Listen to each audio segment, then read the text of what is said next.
म्हणते आम्ही दुष्काळात ऊस नेला, म्हणते आम्ही सुदोईला बाजून ऊस नेला. अरे हराम करा या जिल्ह्यातल्या आणि परिसरातल्या 24,000 शेतकऱ्याच्या नावावर तुम्ही बोगस कर्ज उचललंय. आज आम्हाला साधा मोबाईल घ्यायचा, टीव्ही घ्यायचा म्हणलं तर आज आम्हाला कोणती बँक दरात उभा राहू देत नाही. कशामुळं? तुम्ही म्हणता आम्ही शेतकरी उपकार केले. या जिल्ह्यातल्या 740 वाहन मुकदमावर आणि वाहनावर तुम्ही पैसे बुडवले.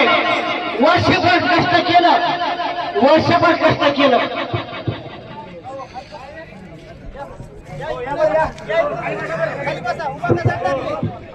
पाप केला आहे.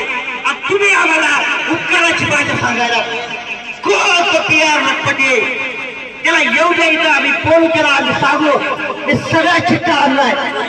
या ठिकाणी इन्सॉल्वन्सी अँड बँकरप्सी ऍक्ट अंतर्गत या कारखान्यानं ज्या शेतकऱ्यांना बुडवण्याचं काम केलंय तो सगळा चिठ्ठा मी या ठिकाणी घेऊन आलेलो आहे. मित्रांनो, या ठिकाणी तुमचा आमचा काही हेवा दावा नाहीये, तुमचं आमचं काही भांडण नाहीये. आम्ही आमचा हक्क मागण्यासाठी या ठिकाणी आलेलो. आम्हाला काही राजकारण करायचं नाहीये, आम्हाला काही तुमच्या उकळून काढायचे नाहीत काळामुळा. पण जर तुम्ही आम्हाला उकळून काढायला जर भाग पाडलं तर आम्हाला आमच्याकडे सगळं रेकॉर्ड आहे. आम्हाला माहित आहे की 10,000 रुपयाचे किमान 25,000 शेअर त्या कारखान्याने घेतले. म्हणजे किती? 25,000, 250 कोटी. अथवा कारखाना 300 कोटीचा. माझ्यासारख्या साध्या शेतकऱ्यानं तुला 40,000 रुपये काय नाही. मला लाल पावती येत नाही, लाल पावती मला काही देणं नाही केलं. आणि हा कारखान्याची किंमत केली तर जाऊ द्या